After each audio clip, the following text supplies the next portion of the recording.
I do think the Labour Party's position on Brexit is just... I'm not sure what it is. Well, how I see it is that they're constantly criticising the government, who deserve a lot of criticism for their strategy, but actually they're both going to end up in the same place, is that we're out whatever the cost and whatever the chaos. I think the Parliamentary Labour Party is actually extraordinarily united, considering that I think a lot of them are very, very unhappy with the direction on Brexit in particular. Would you vote for Corbyn? Look, I voted Labour last time and I'll vote Labour next time, although the Brexit thing is testing me right to the limit, I'll be honest, because... Does that mean you'd vote Tory? No. No way. No, I couldn't. I couldn't ever do that. What would you do then? No, look, I want to see what happens. I'm in a position now where, whether it's the stuff I do in the New European, or the stuff I'm doing in the Brexit campaign and what have you, I just think, if you believe, as I do, that the country has made a terrible choice, that the government is handling it really, really badly, that Brexit is going to cost you on your living standards, it's going to cost us in our standing in the world, the chaos of watching this lot trying to agree. If I hear one more day your profession saying the Cabinet is meeting today to agree its Brexit strategy, we've been hearing that since 24th of June 2016, and they still haven't got a Brexit strategy. They still haven't got an agreed strategy. So I actually think the whole thing is a disaster. Yeah, but you're out of step with the rest of the public, aren't you? Because I'm not so 52% of the population 52%. who voted, Yeah. I get it, said that we've had enough of Europe. Fair enough, they did, and you have to accept that and you have to understand why. My point is, I think that as we now see how much it's costing, the chaos, the fact that this money for the health service is never going to come, the health service is in crisis in part because the government... They wrote it on the side of a bus, so we're going to get 350 million quid a week back, apparently. Yeah, exactly. But it's not true. It was a lie then and it's a lie now. So as people see that and as they see the chaos of the negotiations, I think there comes a point where the public think, hold on a minute, do we have to do this? And I think you say I'm out of step. I'm not persuaded by that at all. I actually do think if you fast forward a bit, and when she comes back with the deal, I hope Parliament votes against it. I hope that, because the truth is, there is no deal available that is better than what we've got. So you think a second referendum on the deal? I think a first fresh referendum on what the final outcome of these negotiations is, with the option of staying in. What should your old boss be doing, as far as that's concerned? Because he still has a strong voice. Well, I think Tony is engaged in this debate and is right to be. Every time he puts his head above the parapet, people want to shout at him and say, what's it got to do with you? And you caused this with immigration anyway, and blah, blah, blah, and Iraq, you know. So fine, let them do it. But I actually think that this is a point where everybody who believes in what I believe in, and the other side, to be fair, if you believe in this side, fair enough. But I think if you believe something very, very strongly, you've got to argue for it. And so when I get so many people saying to me, why can't you just get behind Brexit and try and make it work? I don't believe in it. And I look at the way they're handling it, they don't believe in it. They know, the reason Theresa May, I think, looks haunted, she knows this is a disaster. She knows deep down this is going to damage the country she's leading. I understand why she feels she has to do it, because of the referendum, because of the position in her party. She has no choice, does she? I think she does have a choice, because I'm afraid that now this is now being driven by a very, very small number of very right-wing MPs. The fact that Farage and Rees-Mogg are effectively driving now the strategy of the government, she's got to stand up to them. She's actually got to say, no, my job is to do the right thing for the country, not just to appease you lot. But as you know, as far with the way that the Conservative Party is elected, she'll be out on her ear in no time. Let's see. Let's see. People actually respond to leadership. People respond to leadership. At the moment, we're getting no leadership on it. Do you think strong leadership is cyclical? And we had someone like Tony Blair, who, you know, whatever your view, he did unite the country. There was that landslide in '97 that we all know about, 168 majority, I think it was, wasn't it? And then we see someone like Macron in France, and a lot of people are rallying behind him because they like a young, fresh, dominating politician. We don't seem to have any at the moment, or do we? Is there a new crop coming through that you can identify? I don't know, because I think there are lots of good people.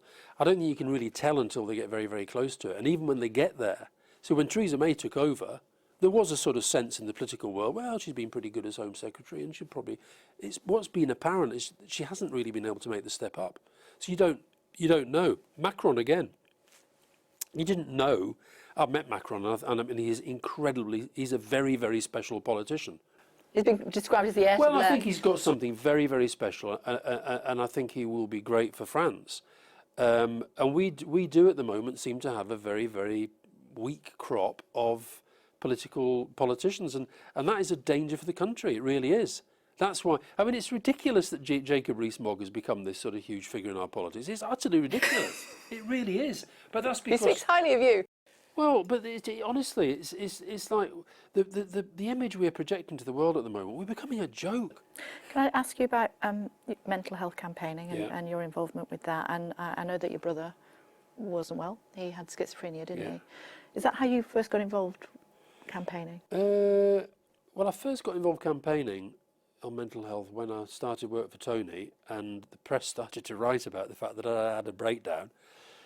You know, because it was weird to go from a position where these journalists who used to be, well, still are, but my mates, suddenly are writing about me, doing profiles, and of course they know everything about me, so they started to write about it. And I could have said, hold on a minute, this is the past and you have to do this, but I just decided to be very, very open about it, and I've never ever regretted that. And then the charities, as it were, came to me, Mind and Rethink and these other charities that I've worked with. But yeah, the real reason was not my mother never wanted me to talk about Donald when he was alive. After my mother died, he actually did, because he was very, very proud of himself. He was proud that, having had schizophrenia, he was diagnosed when he was in the army in his early 20s, and he was very, very proud that he actually was able to live quite a good life. Now, he had 20 years of his life taken away from him by the drugs, because these antipsychotics are incredibly powerful. So when he started to get normal illness, as it were, he couldn't fight the infections so well. A shitty illness, he called it, didn't he? Yeah, well, it is a shitty illness. It's just but it's a horrible, horrible, horrible illness. I don't think there's anything worse than this sense of your mind not being your own, hearing voices. I mean, sometimes I would, you get used to living with something like that, but you see those plugs over there. Donald would regularly see things coming out of the plugs, and they were coming at him, and that was and sometimes he'd be in a situation like this, and you suddenly think, why has he gone weird? Well, he's gone weird because he's seeing this stuff. It's a horrible illness. But I said when he died that he worked at Glasgow University, had the same job for almost 30 years, and they were brilliant with him because they did not see him as a schizophrenic. They saw him as an employee who had schizophrenia, and sometimes it meant he was ill. Same as sometimes you're ill with flu, or you're ill with asthma, whatever it might be. So he is the real reason I campaign on, and I'm actually making another film about mental illness at the moment, because I think we're making massive progress on the understanding, but we're not making massive progress on the services. What advice would you offer, could you offer, to family members who have someone within the nearest and dearest who suffers from a mental illness? It's really, really hard, that, and when Fiona and I did a film for the Royals Heads Together campaign, and Fiona talked about how living with me when I've had really, really bad depression, bad to the point where I can't speak, bad to the point where I'm like comatose, I can't function as a human being. How often does that happen? How often does it happen? It's not happened for a while. Mild versions of that happen on and off all the time. Last time really, really, really comatose like that, probably a few years ago. But the thing is that what Fiona's had to do is to learn that it's not her fault. Because I think what happens for a lot of family members is they think it's their fault, they think it's something they're doing, why is he like that? It must be me because I'm the person that he's meant to be closest to. And so the first thing is actually to think about yourself and don't blame yourself. But the second thing is try not to be judgmental. The worst thing that you can say to somebody when they're in a state like that is just do this, just do that. You just need to go and do this. Look, if only you do this, just get a job, just go and see a doctor, just lose some weight, just go for a run, just do whatever it might be. That is the worst thing you can do. You've got to be there and be supportive, and let them understand that whatever state of mind they're in, you're there for them to start and you're there for them at the end. But it's very, very hard, and we don't think nearly enough about the impact of mental illness on the people, on the families and friends. And how does it help when the young royals and people like that get involved? Oh, and listen, I'm not a natural monarchist at all, but the young royals have been absolutely brilliant. And I did an interview with GQ with Prince William, and part of the reason I did it, I mean, I'm not going to turn down an interview with Prince William for GQ, but one of the reasons I was keen to do it was really to test for myself whether he really got this stuff, whether he really understood it, whether he was really in it for, what I would call the right reasons. And I've got no doubt at all that him, Harry, and William's wife Kate are in it for the right reasons, and they're making a massive difference. Welcome back. When Alastair Campbell was 14, his beloved Burnley FC broke their transfer record for a 20-year-old striker named Paul Fletcher. Little did the former Labour spin doctor know he would one day end up writing a book with him. He's been telling me why. I love football, and Not really, because you're a Burnley supporter, but Burnley, who are now riding high in the Premier League and who took 2 points off these multimillionaires on the other day. we're at the Etihad Stadium. At the Etihad. I think that I don't think I'd have written a football novel necessarily if it hadn't been for the fact that my co-author Paul Fletcher had the idea of writing a football novel, and then we talked about it. The more we talked about it, the more I thought this could be a lot of fun. And do you know what's really interesting? I mean, I love sport. Millions of people love sport. There are so few good novels about sport. I did an interview the other day, and somebody actually said, "What's the best novel about sport you've ever read?" And I ended up saying, and it's true, This Sporting Life by David Storey. That was about half a century ago, about rugby league. That's the best novel about football I've ever read. So there aren't. So you have, and I think partly, here we are, Sky. Partly it's because the spectacle of the game itself is so kind of powerful that maybe there's not as much space for the kind of backroom stuff and what have you. And this, although football, It's not about football, though, is it? no, really? it's about the setting is football. Yeah. That's the canvas. Yeah. Actually, the backdrop is Britain in 1974. You've got an election going on. You've got the IRA bombing campaign. Stuff that you know about. Yeah, and we've got this struggling football manager and these characters that he's trying to meld as a team. So no, it's not. I mean, for example, if somebody who isn't interested in football, would they find this novel interesting? I think they would, because the characters are really interesting, the story's really interesting. That, in the end, is what hopefully a good novel is about. How different is it writing a novel to writing your diaries? Oh well, the diaries are totally different, because the diaries they're done. Different skill? Yeah, totally, because the diaries are just. I almost see my diary like a kind of emotional dumping ground. The end of every day, I just kind of, and that's it. I don't think about it very much. Whereas a novel, and sometimes when I get academics writing me saying, on such and such a day, really surprised you didn't mention this was going on because, why would that be? Like I can remember, not a clue. It's just that wasn't what I was thinking about when I went to bed that night. Volume 6 of the diaries? Yep. Blair to Brown? Yeah. What did you think of Brown? Back when I was a journalist, I was probably closer to Gordon than I was to Tony. I think what's interesting about this latest volume, From Blair to Brown, is that you can see, you can almost see why it's gone wrong in terms of the relationship really fractured by then. Whose fault was it? Well, I do think that, I know Gordon's people like to say it was kind of 6 of one, half a dozen the other, and we're all at each other the whole time. I do think that there was a real problem on Gordon's side, that he could, right from the word go, could maybe never really accept that Tony was the right leader for that time, back in 1994 and through the elections. But I still have massive regard for Gordon. I think he's a huge figure. I mean, you look at our politicians today, and you just think, Tony and Gordon, different league to what we've got in government now, in terms of their ability to get stuff done and their clarity about what they were trying to do. Do you mean the Prime Minister, or do you mean the leader of the Labour Party? Well, I think political leadership generally, I'm afraid. I think we've got a real problem with political leadership in this country at the moment. Why is that? I don't know why it is. I don't know. I think a lot of it is to do possibly with the fact that there's so much. I think a lot of it is, I'm afraid, about the way the media covers politics. I think it's narrowly. I always blame the media. No, I'm not blaming them.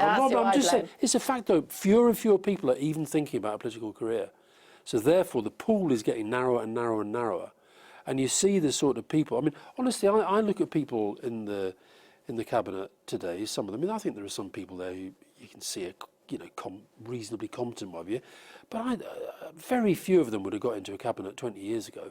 You're talking about Brexit and Donald Trump being elected. We seem to have sort of tipped off our axis a bit at the moment. None of the things that we were expecting to happen have happened politically, certainly. What do you think about Trump? Makes my flesh crawl. Absolutely makes my flesh crawl. America is, I mean, I know China's coming up on the rails, but America is the most powerful country in the world. And I think we've always looked up to America a little bit in terms of its world leadership. And the fact that he's turning his back on the world, America first, climate change, not a problem. This constant running down of other countries, whether it's the SHIT holes or it's the NHS is broke or having a go at Sadiq Khan. It's just bizarre, it's weird. But I think what I find most worrying is that America elected somebody who, forget what he is now, who we knew had all these characteristics, who we knew was abusive, who we knew had this horrible kind of authoritarian racist side, who we knew was a misogynist, who we knew had this very loose relationship with the truth. We knew all that, and yet they elected him. And could elect him again. I think it's entirely possible he could be there for 8 years if the Democrats don't get their act together. But I think it's really, really bad and dangerous for the world. And that actually is the other reason why I think Europe is the place where I think the world can get proper leadership at the moment. Will you write a book about it? About Trump? No. I've read the other one. I've read the Fire and Fury book. And even if half of it's true, even if a quarter of it is true, Yeah. It's a nightmare. And I look at Macron and I look at Merkel, sort of, I know she's kind of, struggling a bit at the moment. But the tragedy for Brexit for me is that we're pulling out of what I think could be the place where you get real leadership in the world in the next generation. How important are strong women to you? My daughter, for example, who is 23 and she's a very, very, very passionate feminist, and she's actually making something for TV at the moment about feminism, and I love it. I love the fact that she's got this strength, and obviously a lot of it comes from Fiona, and I hope a bit from me actually, because I do think that your profession at the moment, this battle about equal pay at the BBC and what have you. I think Grace, my daughter, always Can you believe that women still don't have equal pay? It's against the law. It is absurd in 2018 that a woman doing the same job as a bloke is somehow thought to be worth less. It is absurd. But culture takes an awful long time to change. So yeah, strong women, very important. And I know for a fact if Fiona hadn't stuck by me when I was having real difficulties in my life, I'd be, God knows where I'd be. We saw the House of Lords the other day, and we saw our friend Tessa Jell stand up and make her speech. Very statesmanlike, wasn't she? But it's not just about money, but also the power of kindness. Well, listen, Tessa's a really, really close friend of ours. We were away with her at Christmas and New Year, and she's been amazing. And she is an amazing person, actually. This is why it really angers me when people go about, politicians, they're all the same, they're all in for themselves and what have you.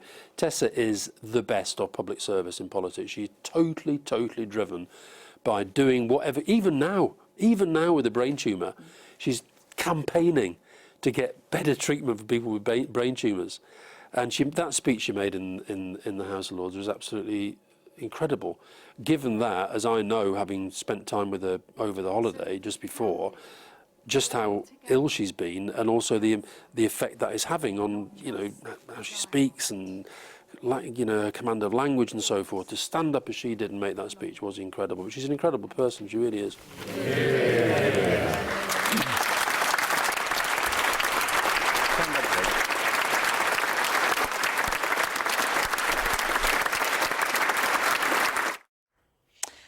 Alastair Campbell speaking about his friend Tessa Jell, also talking to us about his new book, Saturday, Bloody Saturday.